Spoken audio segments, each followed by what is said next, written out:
जय हिंद विद्यार्थी, आप सब कैसे हैं। उम्मीद करते हैं आप स्वस्थ होंगे और अपने पढ़ाई में पूरी तरह से मस्त होंगे, क्योंकि एग्ज़ाम काफ़ी नज़दीक आ चुका है और हम आपके लिए डेली क्वेश्चन को सॉल्व कराने का प्रयास कर रहे हैं और करवाते रहेंगे एग्ज़ाम तक। तो प्लीज़ इस चैनल पे आप लोग बने रहें। आज हम लोग 2013 का उस क्वेश्चन को करवाने वाले हैं जो न्यूमेरिकल पार्ट है। बाकी बात सारा क्वेश्चन रिपीटेड क्वेश्चन है और उम्मीद करते हैं कि ये सारा क्वेश्चन आप लोग पढ़े होंगे। अगर आप कुछ क्वेश्चन नहीं जानते हैं तो प्लीज़ बता दें कि सर हमको ये क्वेश्चन नहीं आ रहा है, प्लीज़ आप उस पर वीडियो बना दें, हम आपके लिए वीडियो लेके आ जाएंगे। क्योंकि हमें लगा कि सारा क्वेश्चन ईजी वाला है और विद्यार्थी इसे देखने के लिए टाइम देगा और उसके लिए टाइम का बर्बादी एक तरह से। तो हम उसी क्वेश्चन को लेके आए हैं जो विद्यार्थी से न्यूमेरिकल पार्ट नहीं बनता है। जिससे बन जाता है वो ठीक है, अगर जिससे भी नहीं बनता है प्लीज़ ज़रूर देखें ऐसे प्रश्नों को, क्योंकि न्यूमेरिकल एक ऐसा पार्ट होता है जिसमें आपको फुल में फुल नंबर मिलता है। बाकी थ्योरी पेपर में क्या होता है आप लिखेंगे लेकिन नंबर उसमें कटता है। तो आप सभी लोग का स्वागत है Mithila research centre YouTube channel पे। तो आइए हम लोग क्वेश्चन को बनाने का प्रयास करते हैं। देखिए, बिंदु ए है और ये बिंदु बी है। इनके बीच बहुत सारा संधारित्र लगा हुआ है और प्रत्येक संधारित्र का धारिता दिया हुआ है और इन सभी का समतुल्य धारिता निकालना है। तो इसको निकालने से पहले कुछ चीज़ें हम आपको बता देना चाहते हैं। जैसे आप लोग पढ़े होंगे कि यदि प्रतिरोध श्रेणी क्रम में लगा होता है तो उसका फॉर्मूला होता है RS बराबर R1 प्लस R2। ये हमने प्रतिरोध का बात किया। अगर इसका प्रतिरोध R1 और इसका प्रतिरोध R2 हो, लेकिन अगर इसी के जगह पे अगर कैपेसिटर लगा दिया जाए, संधारित्र लगा दिया जाए, तो सीरीज में इसी का फॉर्मूला हो जाएगा 1/CS बराबर 1/C1 प्लस 1/C2। श्रेणी क्रम में ही है दोनों, लेकिन रेसिस्टेंस के लिए अर्थात प्रतिरोध के लिए रेसिस्टर के लिए ये फॉर्मूला बन जाता है और कैपेसिटर के लिए सीरीज में ये फॉर्मूला बन जाता है। तो आपको सबसे पहले श्रेणी क्रम और समांतर क्रम समझ में आना चाहिए और बड़ा आसान है, आप समझ सकते हैं। अगर मान लेते हैं आप श्रेणी क्रम समांतर क्रम पढ़े होंगे तो आपको एक पॉइंट जरूर मालूम होगा कि श्रेणी क्रम में धारा समान होता है और समांतर क्रम में विभवांतर समान होता है। तो अगर आप इनके बीच बैटरी लगाते हैं तो धारा प्लस से जाएगा माइनस की ओर। तो आप ये बताइए, यहां पे जैसे धारा पहुंचेगा तो ये दो पार्ट में बटेगा, एक पार्ट इधर होगा एक पार्ट इधर होगा, लेकिन जितना धारा इसमें जाएगा उतना ही धारा इसमें, उतना ही धारा इसमें। अब बताइए सब में इन तीनों के लिए, अंतिम के लिए आप देखिए, इन तीनों के लिए सभी में धारा का मान समान होगा। तो बताइए अगर सभी में धारा का मान समान है तो अर्थात हम लोग यहां से बोल सकते हैं कि ये तीनों संधारित्र किस में है भाई? श्रेणी क्रम में। और यदि श्रेणी क्रम में होगा तो बताइए स्टेप नंबर 1 में आप हल कर दीजिए। श्रेणी क्रम का फॉर्मूला होता है 1/CS बराबर 1/C1 plus 1/C2 plus 1/C3। चलिए मान रखिए, सबका मान देखिए 3 3 3, इसका भी मान 3, इसका भी मान 3, इसका भी मान 3। तो इसमें बताइए 1/3 क्या आएगा? कॉमन आएगा, तो 1 प्लस 1 प्लस 1 कितना आ जाएगा? 3। तो बताइए 3 से 3 क्या हुआ? खत्म। इसका मान कितना आया? 1। इसको ऊपर कीजिएगा तो CS बराबर 1 माइक्रोफेराड आएगा। CS का मान कितना आ गया? 1 माइक्रोफेराड। इन तीनों को जोड़ने के बाद अब क्या आया? 1 माइक्रोफेराड। तो अब इन तीनों को हटा के इसके जगह पे हम लोग 1 माइक्रोफेराड लगाएंगे। तो अब जो हमारा डायग्राम बनेगा वो इस प्रकार से बनेगा। बनाइए सभी लोग। चलिए,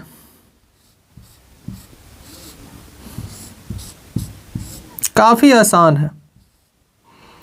और इन तीनों को जोड़ने बाद बताइए इसका मान कितना आया, 1 माइक्रोफेराड। यहाँ पे 3 माइक्रोफेराड है, यहाँ भी 3 माइक्रोफेराड है, यहाँ भी 3 माइक्रोफेराड है, और यहाँ भी 3 माइक्रोफेराड है, और इसके बीच में और एक कैपेसिटर लगा हुआ है, इसका मान है 2 माइक्रोफेराड, और इसका मान है 2 माइक्रोफेराड। तो अब ये बताइए कि ये दोनों, यहाँ पे धारा हमारा बढ़ जाएगा, इसका मतलब ये दोनों कौन सा क्रम है भैया, ये दोनों हो गया समांतर क्रम में, क्योंकि समांतर क्रम में धारा बढ़ता है। अगर धारा बढ़ता है तो बताइए समांतर क्रम का आप लोग फॉर्मूला पढ़े होंगे, क्या पढ़े हैं बताइए, क्या पढ़े हैं? समांतर क्रम का फॉर्मूला पढ़े होंगे, Cp बराबर होता है C1 प्लस C2, Cp बराबर C1 प्लस C2। ये स्टेप नंबर 2 देखिए ध्यान से, कोई दिक्कत तो देख लीजिए। एक को 1 मान लीजिए, एक को 2 मान लीजिए। 1 का मान 2 माइक्रोफेराड, 2 का मान 1 माइक्रोफेराड, तो बताओ Cp का मान कितना आ गया, 3 माइक्रोफेराड। कोई दिक्कत? अब इन दोनों को हटा के इसके जगह पे क्या लगा देंगे, 3 माइक्रोफेराड। अब जो डायग्राम बनेगा वो इस प्रकार से बनेगा, ध्यान से देखेंगे।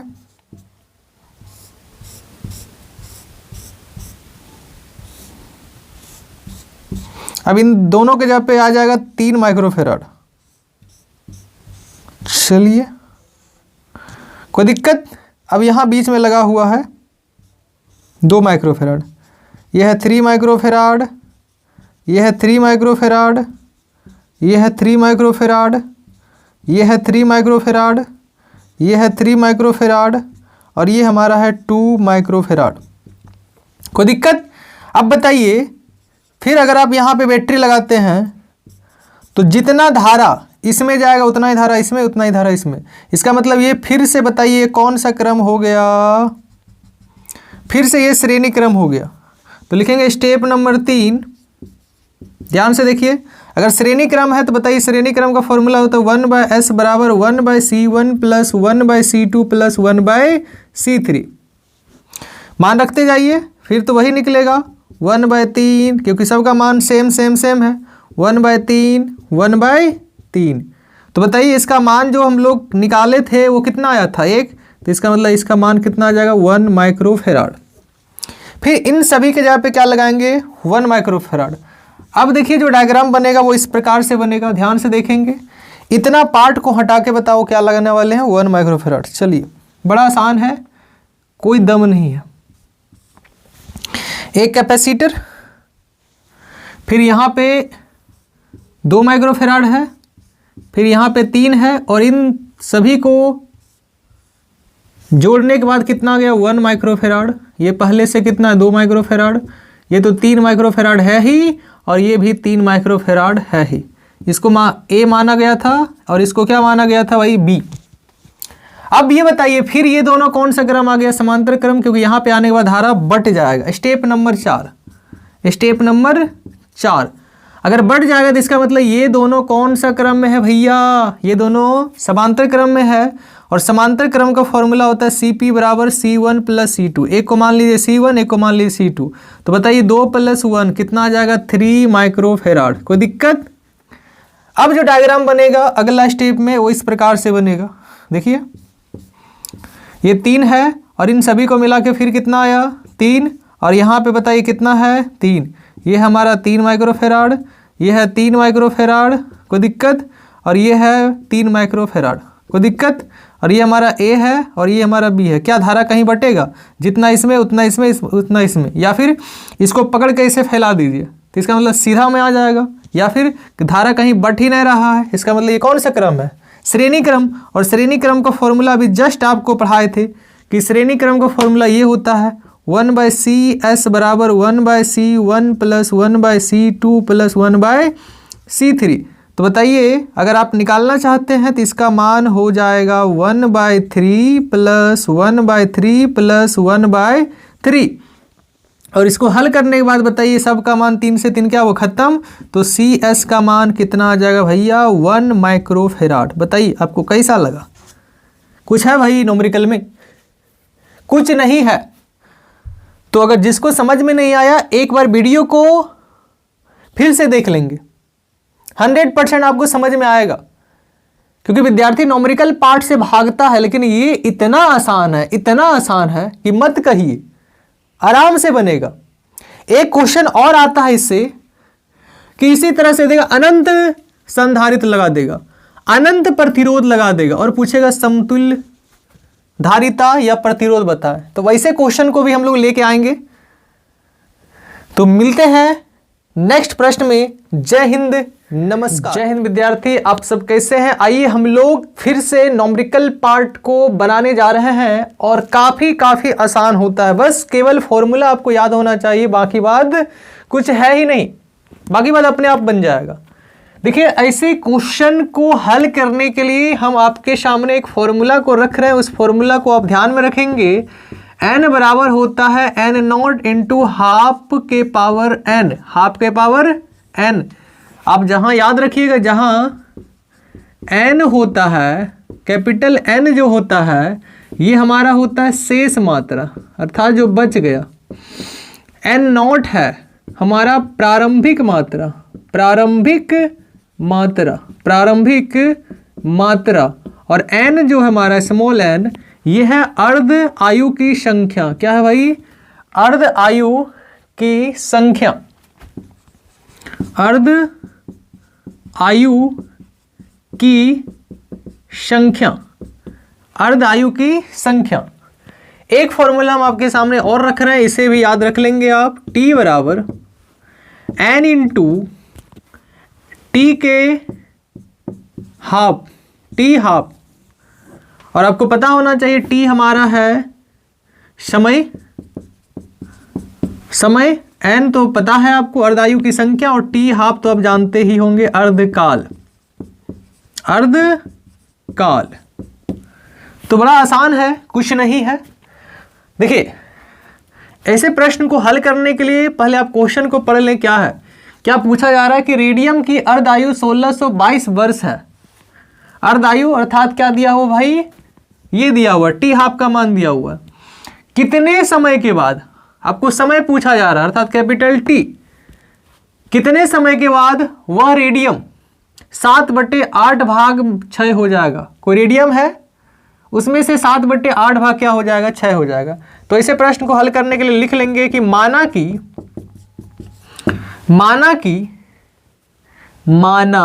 कि प्रारंभिक